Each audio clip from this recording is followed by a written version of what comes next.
الحمد لله رب العالمين الرحمن الرحيم مالك يوم الدين. إياك نعبد وإياك نستعين. اهدنا الصراط المستقيم صراط الذين أنعمت عليهم غير المغضوب عليهم ولا الضالين. سيقول السفهاء من الناس ما ولاهم عن قبلتهم التي كانوا عليها قل لله المشرق والمغرب يهدي من يشاء إلى صراط مستقيم. وكذلك جعلناكم أمة وسطا لتكونوا شهداء على الناس ويكون الرسول عليكم شهيدا. وما جعلنا القبلة التي كنت عليها إلا لنعلم من يتبع الرسول ممن ينقلب على عقبيه وإن كانت لكبيرة إلا على الذين هدى الله وما كان الله ليضيع إيمانكم إن الله بالناس رؤوف رحيم. قد نرى تقلب وجهك في السماء فلنولينك قبلة ترضاها فول وجهك شطر المسجد الحرام وحيث ما كنتم فولوا وجوهكم شطرا وإن الذين أوتوا الكتاب ليعلمون أنه الحق من ربهم وما الله بغافل عما يعملون. ولئن أتيت الذين أوتوا الكتاب بكل آية ما تبعوا قبلتك وما أنت بتابع قبلتهم وما بعضهم بتابع قبلة بعض ولئن اتبعت أهواءهم من بعد ما جاءك من العلم إنك إذا لمن الظالمين. الذين آتيناهم الكتاب يعرفونه كما يعرفون أبناءهم وإن فريقا منهم ليكتمون الحق وهم يعلمون الحق من ربك فلا تكونن من الممترين. ولكل وجهة هو موليها فاستبقوا الخيرات أينما تكون يأتي بكم الله جميعا إن الله على كل شيء قدير. ومن حيث خرجت فول وجهك شطر المسجد الحرام وحيث ما وإنه للحق من ربك وما الله بغافل عما تعملون. ومن حيث خرجت فول وجهك شطر المسجد الحرام وحيث ما كنتم فولوا وجوهكم شطرا لئلا يكون للناس عليكم حجة إلا الذين ظلموا منكم فلا تخشوهم واخشوني وليتم نعمتي عليكم ولعلكم تهتدون. كما أرسلنا فيكم رسولا منكم يتلو عليكم آياتنا ويزكيكم ويعلمكم الكتاب والحكمة ويعلمكم ما لم تكونوا تعلمون فاذكروني أذكركم واشكروني ولا تكفرون. يا أيها الذين آمنوا استعينوا بالصبر والصلاة إن الله مع الصابرين. ولا تقولوا لمن يقتل في سبيل الله أموات بل أحياء ولكن لا تشكرون. ولنبلونكم بشيء من الخوف والجوع ونقص من الأموال والأنفس والثمرات وبشر الصابرين الذين إذا أصابتهم مصيبة قالوا إنا لله وإنا إليه راجعون أولئك عليهم صلوات من ربهم ورحمة وأولئك هم المهتدون. إن الصفا والمروة من شعائر الله فمن حج البيت أو اعتمر فلا جناح عليه أن يطوف بهما ومن تطوع خيرا فإن الله شاكر عليم. إن الذين يكتمون ما أنزلنا من البينات والهدى من بعد ما بيناه للناس في الكتاب أولئك يلعنهم الله ويلعنهم اللاعنون إلا الذين تابوا وأصلحوا وبينوا فأولئك أتوب عليهم وأنا التواب الرحيم.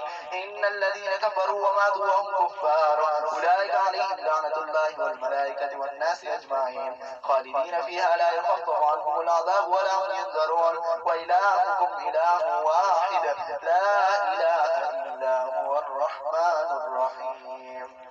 إن في خلق السماوات والأرض واختلاف الليل والنهار والفلك التي تجري في البحر بما ينفع الناس وما أنزل الله من السماء من ماء فأحيا به الأرض بعد موتها وبث فيها من كل دابة وتسريف الرياح والسحاب المسخر بين السماء والأرض لآيات لقوم يعقلون. ومن الناس من يتخذ من دون الله أندادا يحبونهم كحب الله والذين آمنوا أشد حبا لله ولو يرى الذين ظلموا إذ يرون العذاب أن القوة لله جميعا وأن الله شديد العذاب. إذ تبرأ الذين اتبعوا من الذين اتبعوا ورأوا العذاب وتقطعت بهم الأسباب وقال الذين اتبعوا لو أن لنا كرة فنتبرأ منهم كما تبرأوا منا كذلك يريهم الله أعمالهم حسرات عليهم وما هم بخارجين من النار. يا أيها الناس كلوا مما في الأرض حلالا طيبا ولا تتبعوا خطوات الشيطان إنه لكم عدو مبين. إنما يأمركم بالسوء والفحشاء وأن تقولوا على الله ما لا تعلمون. وإذا قيل لهم اتبعوا ما أنزل الله قالوا بل نتبع ما ألفينا عليه آباءنا ولو كان آباؤهم لا لا يعقلون شيئا ولا يهتدون.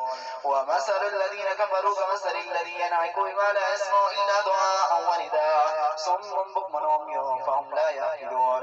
يا أيها الذين آمنوا كلوا من طيبات ما رزقناكم واشكروا لله إن كنتم إياه تعبدون. إنما حرم عليكم الميتة والدم ولحم الخنزير وما أهل به لغير الله فمن اضطر غير باغ ولا عاد فلا إثم عليه إن الله غفور رحيم. إن الذين يكتمون ما أنزل الله من الكتاب ويشترون به ثمنا قليلا أولئك ما يأكلون في بطونهم إلا النار ولا يكلمهم الله يوم القيامة ولا يزكيهم ولهم عذاب أليم. أولئك الذين اشتروا الضلالة بالهدى والعذاب بالمغفرة فما أصبرهم على النار ذلك بأن الله نزل الكتاب بالحق وإن الذين اختلفوا في الكتاب لفي شقاق بعيد. ليس البر أن تولوا وجوهكم قبل المشرق والمغرب ولكن البر من آمن بالله واليوم الآخر والملائكة والكتاب والنبيين وآتى المال على حبه ذوي القربى واليتامى والمساكين وابن السبيل والسائلين وفي الرقاب وأقام الصلاة وآتى الزكاة والموفون بعهدهم إذا عاهدوا والصابرين في البأساء والضراء وحين البأس أولئك الذين صدقوا وأولئك هم المتقون. يا أيها الذين آمنوا كتب عليكم القصاص في القتلى الحر بالحر والعبد بالعبد والأنثى بالأنثى فمن عفي له من أخيه شيء فاتباع بالمعروف وأداء إليه بإحسان ذلك تخفيف من ربكم ورحمة فمن اعتدى بعد ذلك فله عذاب أليم. ولكم في القصاص حياة يا أولي الألباب لعلكم تتقون. كتب عليكم إذا حضر أحدكم الموت إن ترك خيرا الوصية للوالدين والأقربين بالمعروف حقا على المحسنين حقا على المتقين فمن بدله بعد ما سمعه فإنما اسمه على الذين يبدلونه إن الله سميع عليم. فمن خاف منكم سجنفا أو إثما فأصلح بينهم فلا إثم عليه إن الله غفور رحيم. يا أيها الذين آمنوا كتب عليكم الصيام كما كتب على الذين من قبلكم لعلكم تتقون أياما معدودات فمن كان منكم مريضا أو على سفر فعدة من أيام أخر وعلى الذين يطيقونه فدية طعام مسكين فمن تطوع خيرا فهو خير له وأن تصوموا خير لكم إن كنتم تعلمون. شهر رمضان الذي أنزل فيه القرآن هدى للناس وبينات من الهدى والفرقان فمن شهد منكم الشهر فليصم ومن كان مريضا أو على سفر فعدة من أيام أخر يريد الله بكم اليسر ولا يريد بكم العسر ولتكملوا العدة ولتكبروا الله على ما هداكم ولعلكم تشكرون. وإذا سألك عبادي عني فإني قريب أجيب دعوة الداعي إذا دعان فليستجيبوا لي وليؤمنوا بي لعلهم يرشدون. أحل لكم ليلة الصيام الرفث إلى نسائكم هن لباس لكم وأنتم لباس لهن علم الله أنكم كنتم تختانون أنفسكم فتاب عليكم وعفى عنكم فالآن باشروهن وابتغوا ما كتب الله لكم وكلوا واشربوا حتى يتبين لكم الخيط الأبيض من الخيط الأسود من الفجر ثم أتموا الصيام إلى الليل ولا تباشروهن وأنتم عاكفون في المساجد تلك حدود الله فلا تقربوها كذلك يبين الله آياته للناس لعلهم يتقون. ولا تأكلوا أموالكم بينكم بالباطل وتدلوا بها إلى الحكام لتأكلوا فريقا من أموال الناس بالإثم وأنتم تعلمون. يسألونك عن الأهلة قل هي مواقيت للناس والحج وليس البر بأن تأتوا البيوت من ظهورها ولكن البر من اتقى وأتوا البيوت من أبوابها واتقوا الله لعلكم تفلحون. وقاتلوا في سبيل الله الذين يقاتلونكم ولا تعتدوا إن الله لا يحب المعتدين. واقتلوهم حيث سكنتموهم وأخرجوهم من حيث أخرجوكم والفتنة أشد من القتل ولا تقاتلوهم عند المسجد الحرام حتى يقاتلوكم فيه فإن قاتلوكم فاقتلوهم كذلك جزاء الكافرين فإن ينتهوا فإن الله غفور رحيم. وقاتلوهم حتى لا تكون فتنة ويكون الدين لله فإن ينتهوا فلا عدوان إلا على الظالمين. الشهر الحرام بالشهر الحرام والحرمات قصاص فإن اعتدى عليكم فاعتدوا عليه بمثل ما اعتدى عليكم واتقوا الله واعلموا أن الله مع المتقين. وأنفقوا في سبيل الله ولا تلقوا بأيديكم إلى التهلكة وأحسنوا إن الله يحب المحسنين. وأتموا الحج والعمرة لله فإن أحسنتم فاستيسر من الهدي ولا تحلقوا رؤوسكم حتى يبلغ الهدي محله فمن كان منكم مريضا أو به أذى من رأسه ففدية من صيام أو صدقة أو نسك. فإذا أمنتم فمن تمتع بالعمرة إلى الحج فما استيسر من الهدي فمن لم يجد فصيام 3 أيام في الحج و7 إذا رجعتم تلك 10 كاملة ذلك لمن لم يكن أهله حاضر المسجد الحرام. واتقوا الله واعلموا أن الله شديد العقاب. الحج أشهر معلومات فمن فرض فيهن الحج فلا رفث ولا فسوق ولا جدال في الحج. وما تفعلوا من خير يعلمه الله وتزودوا فإن خير الزاد التقوى واتقون يا أولي الألباب. ليس عليكم جناح أن تبتغوا فضلا من ربكم فإذا أفضتم من عرفات فاذكروا الله عند المشعر الحرام واذكروه كما هداكم وإن كنتم من قبله لمن الضالين. ثم أفيدوا من حيث أفاد الناس واستغفروا الله إن الله غفور رحيم. فإذا قضيتم مناسككم فاذكروا الله كذكركم آباءكم أو أشد ذكرا. فإن للناس من يقول ربنا آتنا في الدنيا وما له في الآخرة من خلاق.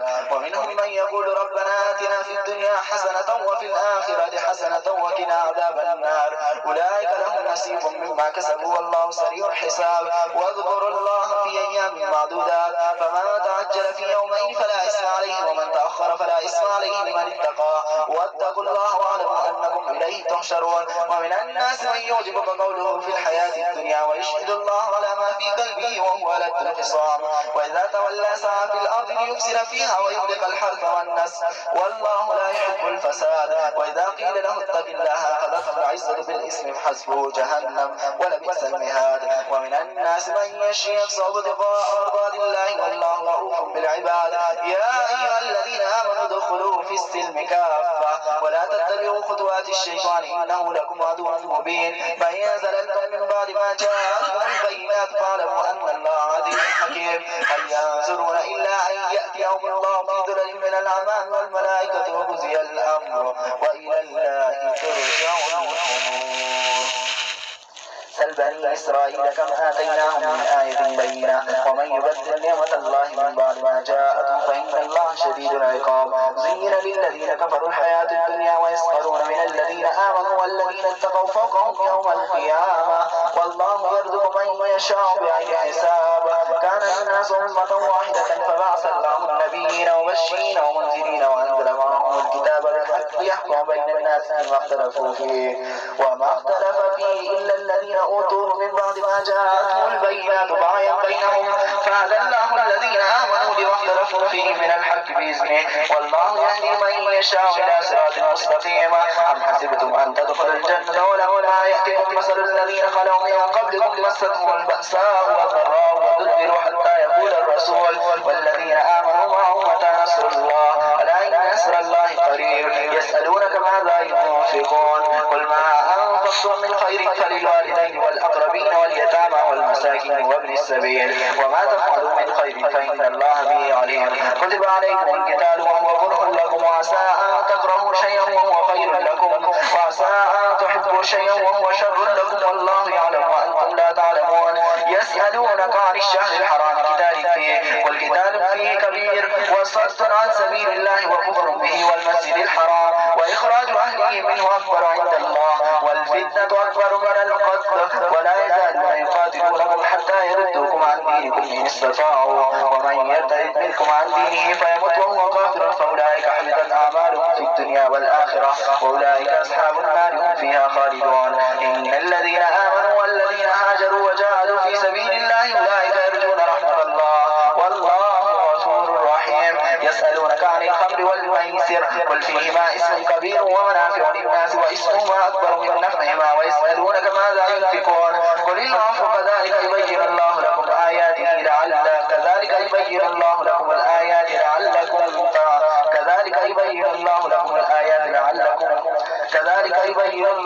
الآيات لعلكم تتفكرون في الدنيا والآخرة. ويسألونك عن اليتامى قل إصلاح لهم خير وإن تخالطوهم فإخوانكم والله يعلم المفسد من المصلح ولو شاء الله لعنتكم إن الله عزيز حكيم.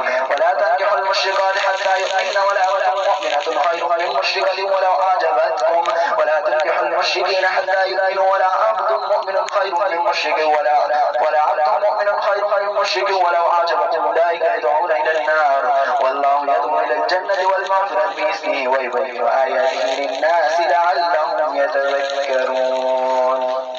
ويسألونك عن المحيض قل هو أذى فاعتزلوا النساء في المحيض ولا تقربوهن حتى يطهرن فإذا تطهرن فأتوهن من حيث أمركم الله إن الله يحب التوابين ويحب المتطهرين نساؤكم حرث لكم فأتوا حرثكم أن شئتم وقدموا لأنفسكم واتقوا الله واعلموا أنكم ملاقوه وبشر المؤمنين ولا تجعلوا الله عرضة لأيمانكم أن تبروا وتتقوا وتصلحوا بين الناس والله سميع عليم لا يؤاخذكم الله باللعب في أيمانكم ولكن يؤاخذكم بما كسبت قلوبكم والله غفور حليم للذين يؤلون من نسائهم تربصوا 4 أشهر فإن فاءوا فإن الله غفور رحيم وإن عزم الطلاق فإن الله سميع عليم والمطلقات يتربصن بأنفسهن 3 قروء ولا يحل لهن أن يكتمن ما خلق الله في أرحامهن إن كن يؤمن بالله واليوم الآخر وبعولتهن أحق بردهن في ذلك إن أرادوا إصلاحا ولهن مثل الذي عليهن بالمعروف وللرجال عليهن درجة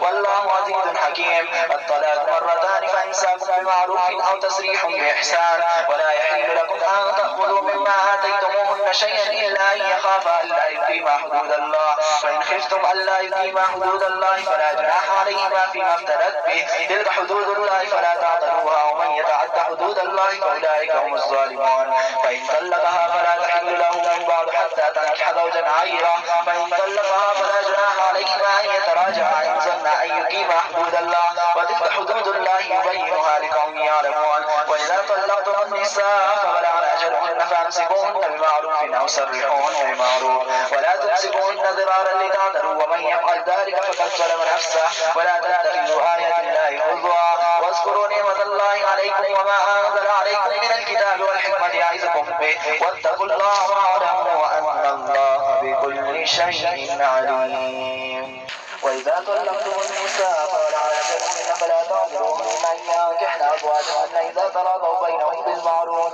ذلك يوعظ به من كان منكم يؤمن بالله واليوم الآخر ذلكم أزكى لكم وأطهر والله يعلم وأنتم لا تعلمون والوالدات يرضعن أولادهن حولين كاملين لمن أراد أن يتم الرضاعة وعلى المولود له رزقهن وكسوتهن بالمعروف لا تكلف نفس إلا وسعها لا تضار والدة بولدها ولا مولود له بولده وعلى الوارث مثل ذلك فإن أراد فصالا عن تراض منهما وتشاور فلا جناح عليهما وإن أردتم أن تسترضعوا أولادكم فلا جناح عليكم إذا سلمتم ما آتيتم بالمعروف واتقوا الله واعلموا أن الله بما تعملون بصير والذين يتوفون منكم ويذرون أزواجا يتربصن بأنفسهن 4 أشهر و10 فإذا بلغن أجلهن فلا جناح عليكم فيما فعلن في أنفسهن بالمعروف والله بما تعملون خبير ولا جناح عليكم فيما عرفتم به من خطبة النساء أو أكننتم في أنفسكم علم الله أنكم ستذكرونهن ولكن لا تواعدوهن سرا إلا أن تقولوا قولا معروفا ولا تعزموا عقدة النكاح حتى يبلغ الكتاب أجله واعلموا أن الله يعلم ما في أنفسكم فاحذروه واعلموا أن الله غفور حليم لا جناح عليكم إن طلقتم النساء ما لم تمسوهن أو تفرضوا لهن فريضة ومتعوهن على المسيء قدره وعلى المقتر قدره متاعا بالمعروف حقا على المحسنين وإن طلقتموهن من قبل أن تمسوهن وقد فرضتم لهن فريضة فنصف ما فرضتم إلا أن يعفون أو يعفو الذي بيده عقدة النكاح وأن تعفوا أقرب منكم ولا تنسوا الفضل بينكم إن الله بما تعملون بصير وأن تعفوا أقرب للتقوى ولا تنسوا الفضل بينكم إن الله بما تعملون بصير حافظوا على الصلوات والصلاة الوسطى وقوموا لله قانتين فإن خفتم فرجالا أو ركبانا فإذا أمنتم فاذكروا الله كما علمكم ما لم تكونوا تعلمون والذين يتوفون منكم ويذرون أزواجا وصية لأزواجهم متاعا إلى الحول غير إخراج فإن خرجن فلا جناح عليكم فيما فعلن في أنفسهن من معروف والله عزيز حكيم وللمطلقات متاع بالمعروف حقا على المتقين كذلك يبين الله لكم آياته لعلكم تعقلون ألم تر إلى الذين الذين خرجوا من ديارهم وهم ملوك حضر الموت فقال لهم الله موتوا ثم أحياهم إن الله لذو فضل على الناس ولكن أكثر الناس لا يشكرون. وقاتلوا في سبيل الله واعلموا أن الله سميع عليم. من ذا الذي يقرض الله قرضا حسنا فيضاعفه له أضعافا كثيرا والله يقبض ويبسط وإليه ترجعون. ألم تر إلى الملأ من بني إسرائيل من بعد موسى إذ قالوا لنبي لهم ابعث لنا ملكا نقاتل في سبيل الله قال هل عصيتم إن كتب عليكم القتال ألا تقاتلوا قالوا وما لنا ألا نقاتل في سبيل الله وقد أخرجنا من ديارنا وأبنائنا فلما كتب عليهم القتال تولوا إلا قليل منهم والله عليم بالظالمين. وقال لهم نبيهم إن الله قد بعث لكم طالوت ملكا قالوا أنا يكون له الملك علينا ونحن أحق بالملك منه ولم يؤت سعة من المال قال إن الله اصطفاه عليكم وزاده بسطة في العلم والجسم والله يؤتي ملكه من يشاء والله واسع عليم. وقال لهم نبيهم إن آية ملكه أن يأتيكم التابوت فيه سكينة من ربكم وبقية مما ترك آل موسى وآل هارون تحمله الملائكة إن في ذلك لآية لكم إن كنتم مؤمنين. فلما فصل طالوت بالجنود قال إن الله مبتليكم بنهر فمن شرب منه فليس مني ومن لم يطعمه فإنه مني إلا من اعترف غرفة بيده فشربوا منه إلا قليلا منهم. فلما جاوزه والذين آمنوا معه قالوا لا طاقة لنا اليوم بجالوت وجنوده قال الذين يظنون أنهم ملاقو الله كم من فئة قليلة غلبت فئة كثيرة بإذن الله والله مع الصابرين. ولما برزوا لجالوت وجنوده قالوا ربنا أفرغ علينا صبرا وثبت أقدامنا وانصرنا على القوم الكافرين فهزموهم بإذن الله. وقتل داود جالوت وآتاه الله الملك والحكمة وعلمه مما يشاء ولولا دفع الله الناس بعضهم ببعض لفسدت الأرض ولكن الله ذو فضل على العالمين. تلك آيات الله نتلوها عليك بالحق وإنك لمن المرسلين.